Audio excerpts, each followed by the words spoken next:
Israel's security cabinet will meet today to discuss a potential ceasefire agreement with Hezbollah. It comes after both sides traded airstrikes over the weekend. Fox News correspondent Alex Hogan has more.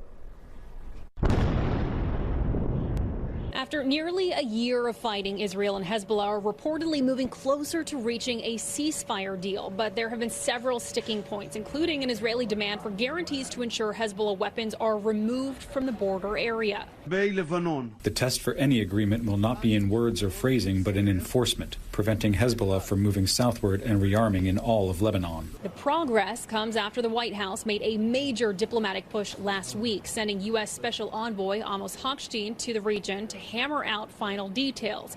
The U.S.-backed agreement would see the IDF withdraw from Lebanon for at least 60 days. During that time, the Lebanese army would deploy along the border and be responsible for preventing Hezbollah from reestablishing itself in southern Lebanon. What's going to bring, peace and allow people to return to their homes on that northern border is a ceasefire. Both sides are facing growing international pressure to reach a deal after Hezbollah launched more than 250 rockets and missiles into Israel on Sunday, one of the group's largest strikes in recent months. At least 7 people were injured. Hezbollah says the attack was in response to deadly Israeli airstrikes in Beirut that killed more than a dozen people on Saturday. And the fight with Hamas continues, with Israel launching several airstrikes in Gaza over the weekend. In Tel Aviv, Israel, Alex Hogan. Breaking news from our nation's capital.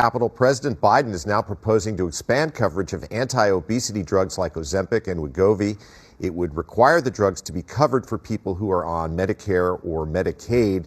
The White House says the move would reduce out-of-pocket costs by as much as 95%. It would cost taxpayers about $35 billion over the next decade. The proposal would not be finalized until after President-elect Trump takes office. However, Robert F. Kennedy Jr., Trump's nominee to lead the Department of Health and Human Services, is an outspoken opponent of weight loss drugs, and he could block the measure. Egyptian officials say 16 people are missing after a tourist yacht sank in high waves on the Red Sea. 28 people were rescued. Officials say there were 31 international tourists along with 13 Egyptians on the yacht. They confirmed 2 Americans were on board but released no other details about them.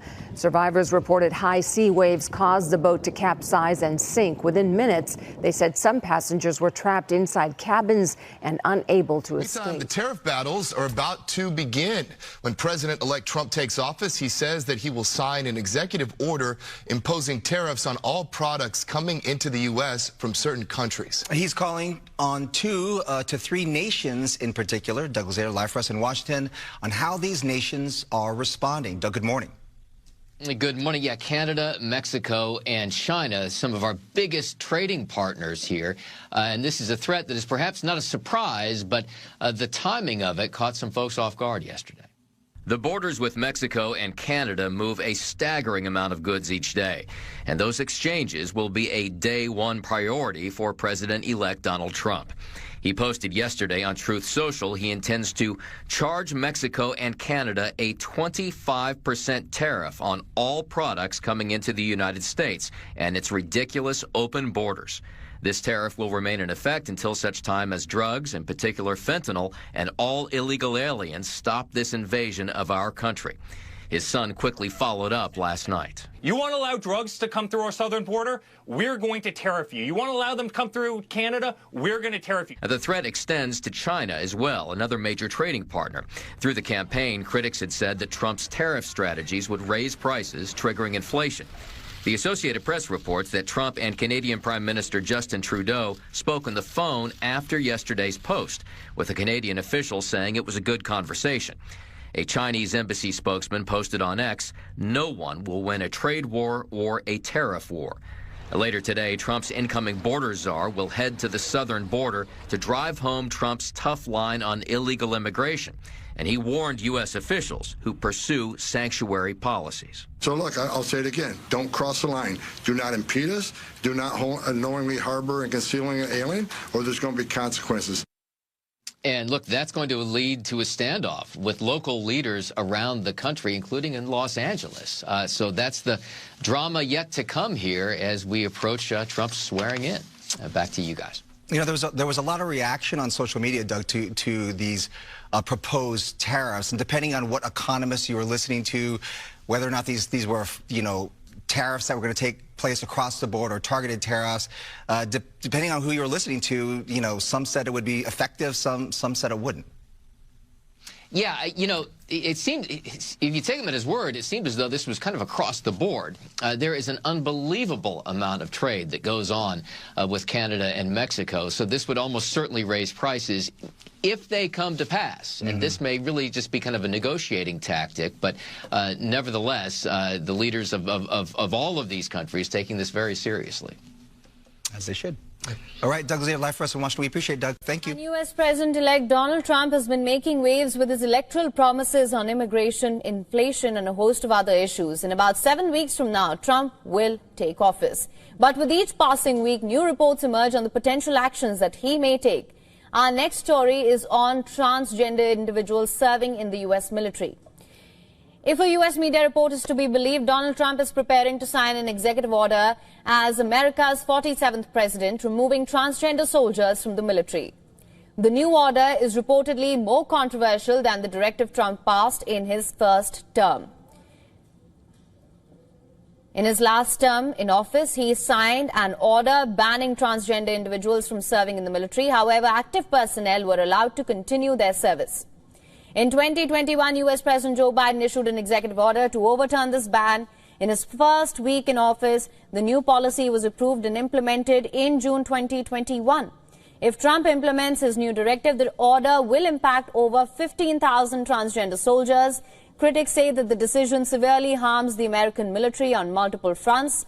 As per a report, the U.S. military fell short of meeting its recruitment goal by 41,000 personnel additionally. Discharging over 15,000 active soldiers would increase the burden and impact a unit's cohesion. An brawl erupted in the Serbian parliament as tensions rose between the ruling coalition and the opposition over a roof collapse of a train station. A member from the ruling party stood up with a sign that read, "You have blood on your hands," suggesting that the ruling coalition is to be blamed for the train station disaster. Take a look at this report.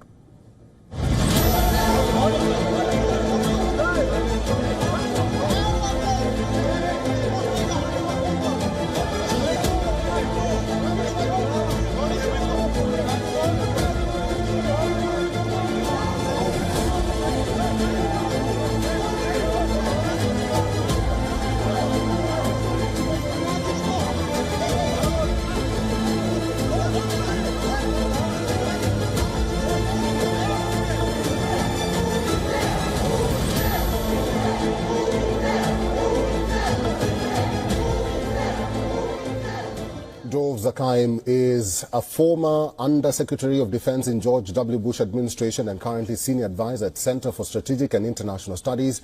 Is now joining us live from Washington, D.C. Mr. Zakheim, thank you very much for joining us and making time for us. Welcome to the show. How dangerous are these missile games, and what message is Putin trying to send with the deployment of Oreshnik? Well, obviously, any missile that has the power of what Putin just launched is quite dangerous, as are the ATACMS and Storm Shadows. The ATACMS, of course, is the American system. Storm Shadow is the British system, which have a quite long range and can hit inside Russia. I mean, both of them are very, very dangerous by definition. I think that what one has to consider, first of all, as I believe your Angela Stent, your previous speaker, said, it is critical that Ukraine and the West that's backing Ukraine do not back down.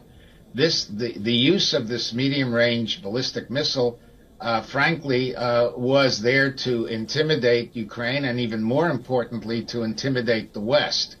After all said and done, Putin, at roughly the same time that the Ukrainians were firing ATACMS for the first time, had signed off on a new nuclear doctrine that essentially said that any kind of serious attack against Russia could prompt a nuclear response. And that, of course, was geared again toward essentially scaring the West away from helping the Ukrainians. But at the end of the day, each time that the United States or its European allies have provided a new capability to Ukraine. The Russians have threatened nuclear response, and it has not happened. And I think Putin fully understands that should he launch any kind of nuclear response, he doesn't know where that might end. Still, it's terribly dangerous, no question about it. But I think both sides are sort of gaming how Mr. Trump might respond. And I'll give you one possibility. Mr. Trump clearly wants to settle this, and I don't doubt that he wants a Nobel Peace Prize for doing it. He could turn around to the Ukrainians and say, if you don't come to the negotiating table, I will not supply you. But at the same time, he could go to Putin and say, if you don't come to the negotiating table, I will supply the Ukrainians with every single thing they want. That might bring them together. So that's one scenario that I think one has to consider. It's not merely that Trump might walk away from Ukraine. And that's terribly important, particularly in the context we're now in, where there's a completely new level of missile exchanges that wasn't there before November. All right, Mr. Zakhaim, we'll have to leave it there. Thank you very much for your time. Dov Zakhaim is a former Undersecretary of Defense in George W. Bush administration and currently senior advisor at Center for Strategic and International Studies. Mr. Zakhaim, thank you. Thank you for having me.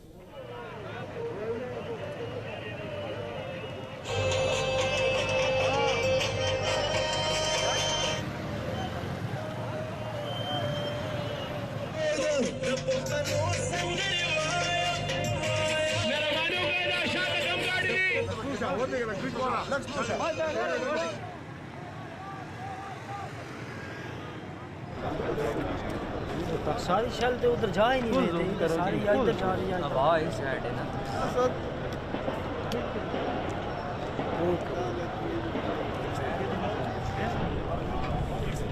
किधर ही है केरला उधर है ना pizza शायद सब service